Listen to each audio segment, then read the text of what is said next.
In Creo Parametric, you can define the toolpaths for CNC machining your parts.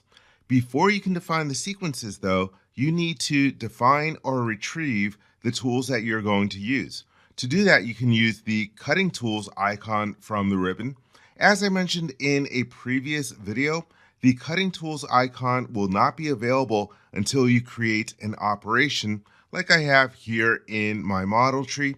But if the cutting tools command is not available in the ribbon, you can still create your tools by going to the Machine Tool Setup Overflow menu and then choosing Tool Manager. But let me click on the Cutting Tools icon, and here I have the Tool Setup dialog box. And so you can create new tools from this icon. And there are actually three different ways that you can create tools. You can create standard tools by configuring them using the bottom part of this dialog box. You can also retrieve an existing tool. So for example, if you go to File, New, then you can go to the command to open a tool library by reference. That way you can use an existing solid tool. I will show that in another video. And the third method is by sketching the tool, which is used in trajectory milling. Again, I will cover that in another video. But the way that most people create their tools is that they configure them. In other words, they create their various different standard tools. So if I go to the drop-down list, there are a bunch of different icons representing a variety of different tools. And if you hover your mouse over an icon, you can see a tooltip that will tell you what kind of tool it is. And so I'm going to start off by creating an end mill. So I will click on the end mill command. And so down at the bottom, we have the general tab. Here's where I can give it a name, and I'm going to call this FEM for flat end mill, and this is going to be 25 millimeters.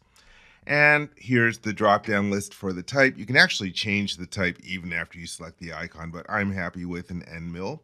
Then you can specify a material if you want. I will type in carbide. And our units are millimeters. And for the number of flutes, this tool will have 4. Now we have our geometry area where we can define the various different dimensions. And so I'm going to define the dimensions for the holder. And let's use a diameter of 40 and a length of 15. And the overall length here is 100. I like that value. And for the diameter, instead of the default value of 12, I will enter in 25. And here's an area where we can enter in the flute length, but that one's not actually required, so I can leave that empty. Then let's go to the Settings tab, and you can specify a tool number. In this case, I'll just leave the default tool number. You can also specify an offset number. And then there are the gauge lengths for X, Y, and Z. You can enter in those, but they are optional, and they can be used to factor in for some of the different parameters in the output files. And there's like comp oversize, I think it's like compensation oversize, and then comments as well. There is a tab for cut data. I will do a separate video on your cutting data, and you can specify default values for roughing and finishing based on different materials for things like your speed rates and feed rates and the depth of the cut, and also miscellaneous information about coolant and spindle direction. But again, I will show that in a different video. There's also a bill of materials tab and an offset table, but I'm going to leave that empty. I will also do another video on how to use multiple tooltips. So let's go back to the general tab. I've got everything filled in here that I like. At the top of the dialog box, there is a glasses icon, which allows you to preview what the tool is going to look like. And I'm happy with that. So let me close this little window. And everything is good here. So I will click on the apply button. And that way I have created my first tool. Let's take a look at creating a different kind of tool. And I'll go to the drop-down list over here. And let me see, do I want this one? Yep, this one is for the ball mill. That's the one that I wanted to create next. So Let's create a ball end mill, and I'll call it BEM, and it'll have a diameter of 12. And let me correct the name there. For the material, once again, we can type in what we want. I'll type in carbide. And the number of flutes in this situation will be 2. Let's see, the holder diameter, I'll use a value of 20. And then for the length of the holder, I'll use 15. Overall length, this is going to have a value of 50. And the diameter is 12. That is good. And the flute length, well, again, I'm not going to bother filling that in. Let me go to the settings tab, and right now it's going to put this as tool number 2. You can change that value. Maybe I want this to be tool number 5. I'll use the same value for the offset. And again, I'll do cut data later on. But this is all good. I will click on the apply button. So there I have my second tool created. Let's create another one. And let's say that I don't want to go through the different shapes to figure out which one it is. Let me just click on the new icon. And this time I will use the type drop-down list to choose the one that I want by name. This is going to be a drilling tool. And let me call this drill, and it's going to be 6 millimeters and 0. And for the material, I'm going to use high-speed steel. And you'll notice that this one, for this type of tool, there's no field for entering the number of flutes. But let's give the diameter of the holder, it'll be 15. The length of the holder will be 10.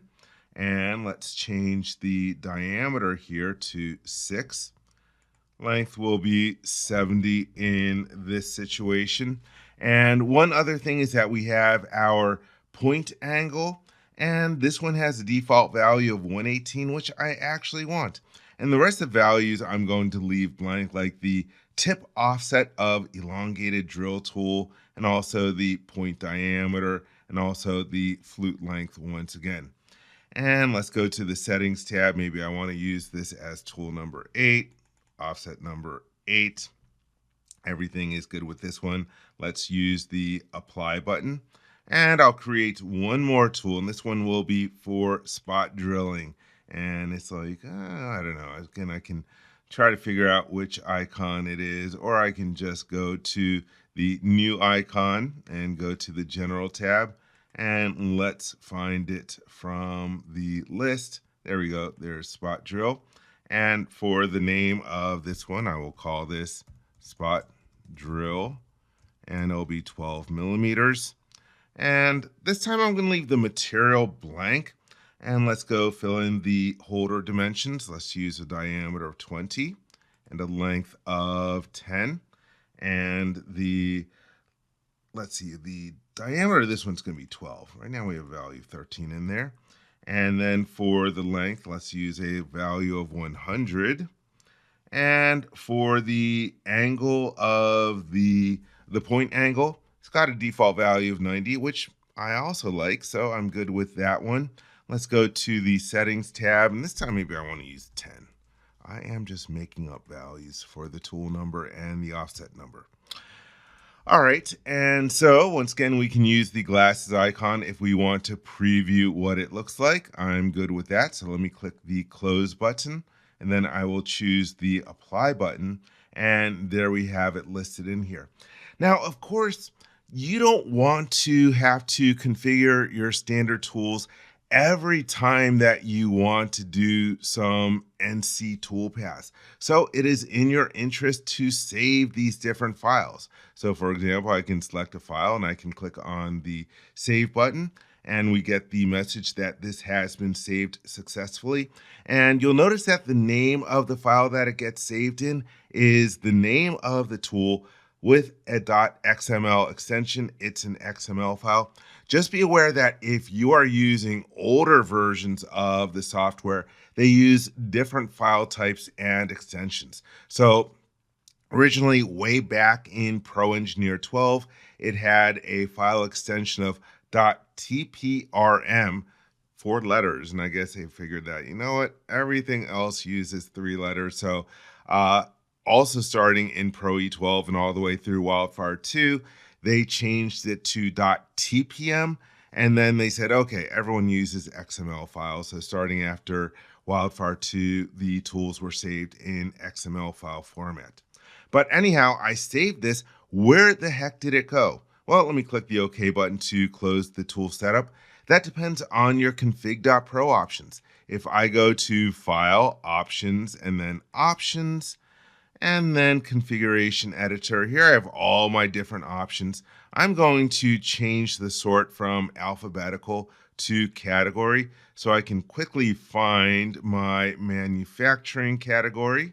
Here we have it. And the config.pro option for storing your different tools is pro_mf_tprm_dir. And so I have a folder that is set up for that. So that's where my tools will be saved. It's also the default location for retrieving tools. For example, if I click on the OK button here and then go back to my cutting tools command, we can open tools, and when I click on the open button, it is automatically going to that folder. Let me make this a little wider over here. Oh, that's the default size. So if you take a look at the list over here, I have a bunch of tools that I saved from previous work that have inch in the name, so they're using a different unit system. Here is the one that I just saved. So again, if I want to use these tools over and over again, it is in my best interest to select them and hit the save button so that I can easily retrieve them and save myself time and effort. So let me click the OK button. That's how you can create these standard tools, and in future videos I will show you how to create edited tools and also how to use an existing solid model as a tool for manufacturing.